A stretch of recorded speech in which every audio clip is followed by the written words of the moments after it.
This is the Chefpreneur podcast, where we inspire professional cooks to take on greater risk to build a personal chef business for themselves. Now, here's your host, Andres Hinojosa. Welcome to another episode of the Chefpreneur podcast. I'm your host, Andres Hinojosa. Thanks for tuning in, and I'm here with my co-host, Brock Wagner. How you doing today? Better than I deserve. Better than I deserve. I like that. You're still not from Ramsey. I love it. That's awesome. I am still not from Ramsey for sure. Yeah, for sure. But hey, you know what? Who doesn't love Dave Ramsey anyway? We're really excited that you guys are on the podcast today. Thank you again for tuning in. We're excited to bring you another episode. And before we get kind of into our topic today, I just want to again reach out and say thank you for all of you that are listening, that are supporting this podcast. We hope it's bringing value and also blessings into your life. Our number one goal here in Chefpreneur is to help you win and be successful in your personal chef business. And so that's what we're here to do. So again, thank you guys so much for your support. Today's topic, we're going to be diving into perfection versus excellence. And here's the thing. Before I kind of really get into this, I love how, Brock is going to share some excellent things with you guys on this podcast today. And one of the reasons is because he considers himself a bit of like a recovering perfectionist. Is that what you call it? Yeah, I'm recovering. Yeah, recovering perfectionist. I was like, are you talking about me? We've done our disc test assessments and things like that. And we're pretty much opposite on the two kind of main things. And so he tends to be very perfection driven and operational. And I'm, of course, kind of the heart guy. I think everybody knows that by now. And the reason why we're talking about this today is because perfection versus excellence, perfection can really inhibit you to make make take action. Do you want to try that one again? You completely butchered inhibit. So I completely butchered it. It's bothering me now. Okay, listen. See, this is what I'm trying to say. This is why we're having this podcast episode today. Listen, I'm on the podcast, Brock, and I'm putting out content. Yeah. Okay? You're not doing it perfectly. But again, perfection can really hinder you guys from taking action. That's really what it comes down to, because we want to be excellent, which again, that's why we're calling it perfection versus excellence. But really, when you think that you're going to attain perfection, it's never going to happen. And what it does is it causes you sometimes to really not take action and really make excuses. And so because we don't want you to take excuses, we want you to take action. We want you to better your life. We want you to actually accomplish what we know you can do. That's why we're making this podcast today, right? And in a simple short term, excellence is not perfection. Excellence is doing everything at your optimal best all the time, as best as you can, no matter the situation and no matter what you know or what you don't know. And so again, I wanted to kind of lead into that. Now, Brock, as we have been already discussing on this podcast, you are, like you said, a recovering perfectionist. Tell us a little bit more about that and just let everybody know what that even means in your case. And no, this is not some clinically thing that he went to a doctor and he's like, you're a recovering perfectionist.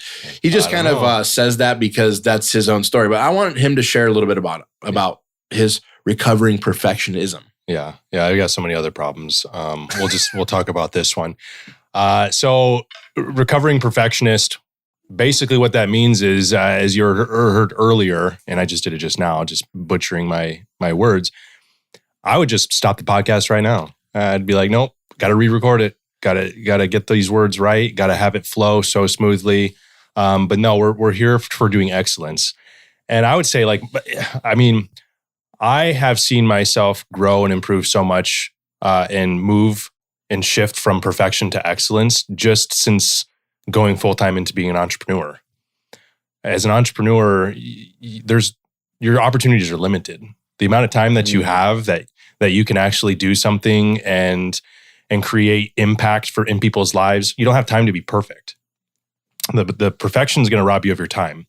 And I remember being in an environment, within corporate, right, and working in that environment, you get caught up because you're constantly comparing yourself to other people. Mm-hmm. And a lot of that might stem from childhood, right? And kind of the ways that you were raised or things that were said to you. And you get into your head, like, I need to be like this other person. I need to perform and do things like that because that seems to be the ideal, thing of perfection. That seems to be the winning thing. And when you set that, you set those unrealistic standards and expectations on yourself that you're never going to attain that. Yeah.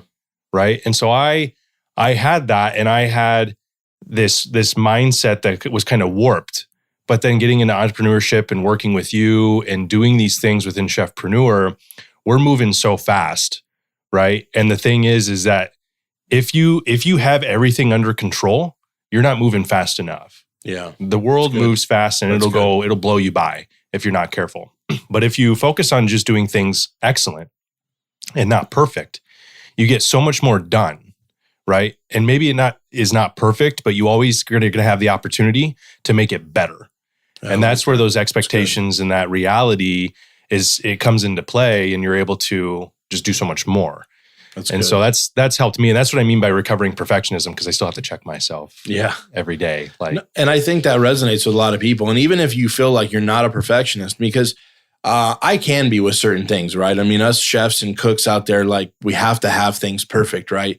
If the salmon is not cooked properly, if the filet is not a perfect medium rare, I mean, we get pissed off, and we can allow ourselves to, kind of get into this funk where we're just down and we're out, and we can really kind of self-discipline ourselves to the point where we really are just kind of in a bad mood or down all the time. And it could be a really dangerous spot. I remember when I first started my first business, Picada Latin Cuisine, for anybody who even knows out there. I've talked about it, but anybody actually knows that business that I started. It was a catering and farmers market business that we did.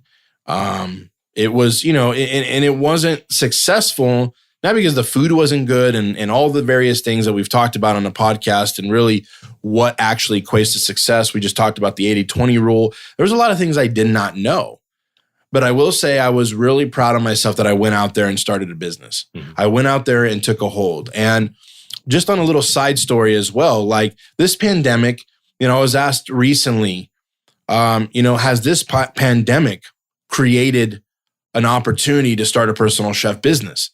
And I believe yes, but I'm also going to say this. This is a very true statement. I started my business not during the pandemic. I started my personal chef business 6 years ago, and it's now going to reach over $700,000 in sales this year. And so what I've noticed is that the opportunity is always there to do anything, but inaction really is what limits you from capitalizing on any opportunity.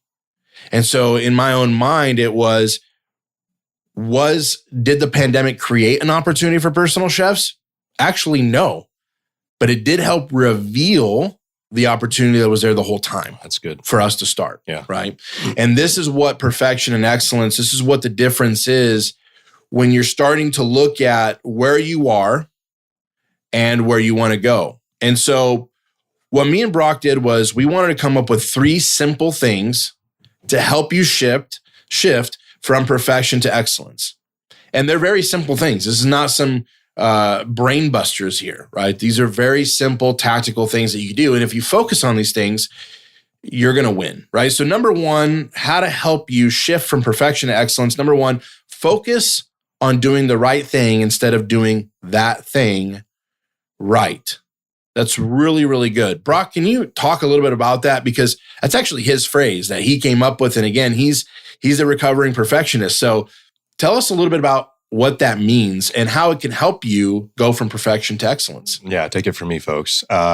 It's absolutely about focusing on the reason you're doing something, not on yourself or expecting yourself to hit some unrealistic expectation.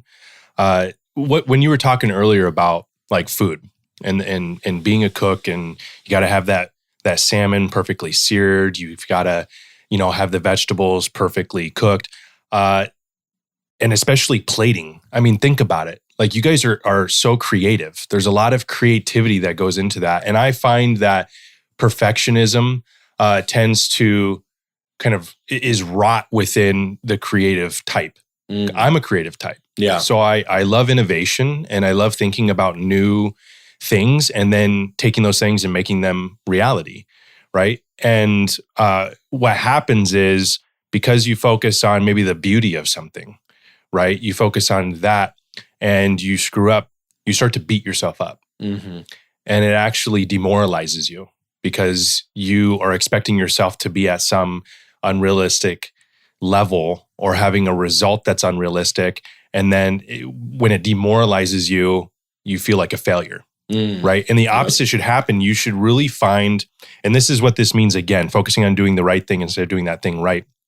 The right thing is to enjoy the process. Mm-hmm. When you enjoy the process, then and the results come, even when the results are not that great, you still have that enjoyment because you've been through that process.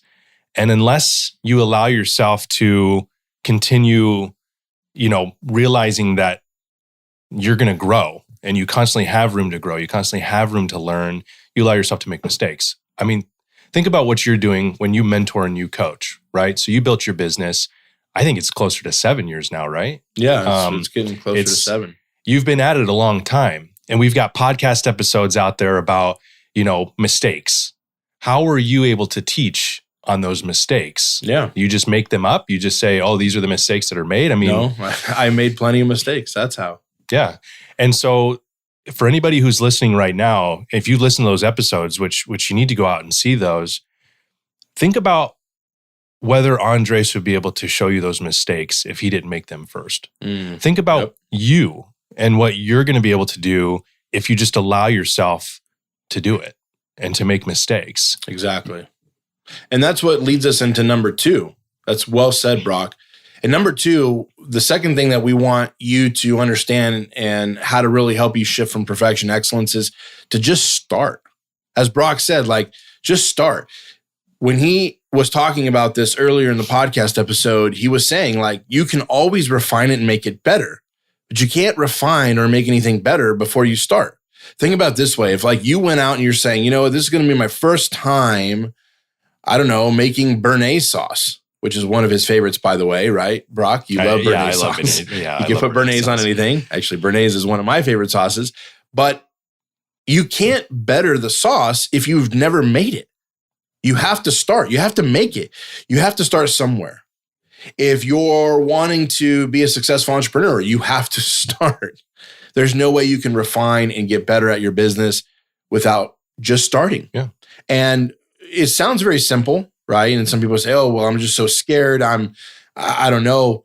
You have to just start again. And it's going to be because of fear of failure. But really, when you think of fear of failure, what is that? It's fear of not doing something right. It's fear of perfection. It's fear of, oh my gosh, do I actually know what I'm doing? Can I actually do this? Is this even going to work? And all those things start going through your head. But again, we're here to tell you, we know from experience. When I started again, Picada, I made no money. I went broke in 4 months. I ended up with my sister, with my wife and my 3 kids at the time, feeling like a complete failure. But I was so proud that at least I started something. And guess what? Here I am, close to 6 years later, helping all of you build your business, right? So that's number 2, just start. Number 3, be comfortable with where you are, but know where you want to go. This is something that is really dear to my heart because I've become over the last probably year or 2 years, and I think, and I don't want to speak for Brock, he's obviously here, but I think he would agree that even in his own life, it's the same thing. We're aware of what we don't know. We are aware of the mistakes that we are making even currently, because everybody's going to make mistakes along their journey. No one's perfect. Oh, we've made tons. We've made tons of mistakes. Tons of mistakes. Hello. This is why we're calling it perfection versus excellence. Nobody's perfect. Nobody. Except for Jesus, who walked on the earth. He was the only perfect person who ever walked on the earth. Amen. And so you have to be comfortable where you are. And let me tell you why. The biggest reason of why this is going to help you shift from that perfection to excellence mentality is because if you don't know where you are, you can't fix it. You can't try to find someone to help you and show you what you're doing wrong or right. You won't seek help. You won't learn. You'll actually crash and burn. And then because you don't know, you'll get frustrated. And again, going back to number 2, it'll cause you to take inaction. You're not going to be 100% all in. And striving, people use the word striving for perfection. I don't even like that because it's kind of like, put it this way, it's kind of like dangling a carrot in front of a horse. And the carrot is on a stick and the stick is 10 feet long and you have it strapped to the horse's head, the horse is going to continue to walk and he's never going to get the carrot. I don't like to use the word strive for perfection because you're never going to attain it. And that horse is dead now. And that horse is dead, by the way, because now it's just walking around carelessly. It's not even walking around. And it died because of lack of hunger or lack of food and nourishment and because it was pissed off. But that's the thing is that when you quote unquote strive for perfection, you're never going to attain perfection. So I like to say strive for excellence. And all that means really is do everything to the best of your ability. And then again, these three things: focus on doing the right thing instead of doing that thing right, just starting, and be comfortable where you are. Really be aware of where you are. I have a cool story. Yeah, go ahead. Yeah, about share. that too, because it really helps you, because what Andres is talking about here is awareness, right? At the end of the day, it's awareness. It's knowing that, you know, what you're doing right now, but where you want to go. And again, like striving for excellence, that's awesome. It was funny because like I'm a creative type and I have a son who is 6, almost going to be 7, and he gets his creativity from me. Now, just like when I was a kid, he'd be drawing something, he's creating something, and he was getting so frustrated and angry. It didn't turn out perfect. It didn't turn out the way that the picture he was looking at, you know, as he was being taught from a YouTube video of how to draw something. It was like, oh, it didn't turn out the way that I wanted it, right? You've seen all those projects on like Pinterest, or the Pinterest fails. They look nothing like it. And he was getting so frustrated, and so dad moment, right? Okay, I'm gonna have to kind of coach him on this. I'm gonna have to show him a little bit of, you know, what does it mean to be perfect and versus excellent, when I didn't even realize that I was doing that. It was approaching him and letting him know, hey, it's okay. Right? You're still learning, you're growing. You're going to think about if you just keep doing this, like think about where you're going to be at, Finn. In 3 years, your creativity and your ability to draw that picture is going to be so much better, but you're not going to get there if you don't allow yourself to make some of these mistakes, right? And he was crumpling up the papers and he'd throw them away and he'd be stomping and he's all mad. And after having that talk with him about, hey, it's fine. Like your effort, that's what matters, right? You're putting in that effort. And I had to check myself. And then I realized afterwards, my son needed that. And now he, you know, is drawing. And if it doesn't get perfect, he literally says, oh, that's okay. You know, I'll do another one, right? And he continues practicing. And so he's had that shift. Yeah. But then I realized, man, I needed that word for myself. And that was where that awareness came in. So this one was that, you know, for anybody listening, you guys have to give yourself the grace too. Absolutely. You know, if you have kids, you're having a lot of coaching moments with them, but those are just as much for you, because we're all carrying around as adults a lot of baggage from being young and being told this or that, being compared to other people, you know, and we've got it in our minds that, perfection. We have to achieve something that is based on somebody else's expectations. Yeah. And society. Everything. Yeah. Beauty, like all of that. So I thought that was just a thing that came to my mind about awareness and just being aware to myself. Like, it's good. Give yourself the grace. That's really good. Right? That's really good. That's great, Brock. I mean, that's the whole thing is, again, it's really hard sometimes to overcome these things. And we believe that, again, if you just focus on these 3 little points that we talked to you about today, it's really going to start to help you shift from perfection to excellence, right? Here in Chefpreneur, we're always constantly motivating, educating, and inspiring you as chefs and passionate cooks to take a stand for your guys' freedom by breaking the chains of a kitchen job and building their own personal chef business, right? We believe the future is yours and you can put it in your own hands. We don't want you to get held back by doing all that because of a strive or this perfection mentality, right? And so we hope that this podcast brought you guys value. Hey, if you're new to this podcast, we appreciate you listening. Make sure that you subscribe on whatever platform you're listening to the podcast on. Make sure you also subscribe to our YouTube channel. We actually put our podcast up on YouTube all the time. If you just go to YouTube, search Chefpreneur, you'll find our channel. Make sure you subscribe and hit that bell to get notified. If you haven't joined our Facebook group yet, the Chefpreneur Movement Group is the go-to resource where chefs and cooks just like you can learn about planning, building, starting, and actually running your own personal chef business. The group is designed to connect other like-minded chefs and cooks like you who want to take the next step in their careers and put their future, like we call it, into their own hands. And so what you could do is go to Facebook, type in the Chefpreneur Movement. It's a free group. We have over 4,000 chefs in there now. We ask you a few questions just to get to know you, and then we let you in. And I'm telling you, this community is insane. And we also want to let you know about our upcoming Chefpreneur Mastermind Retreat. Now, here at this Chefpreneur Mastermind Retreat, you'll be learning the fundamentals that are needed to grow your personal chef business so you can create a blueprint to follow after you literally live the retreat, where you'll be able to know how to start the business the right way through all the mistakes and trials that I've made.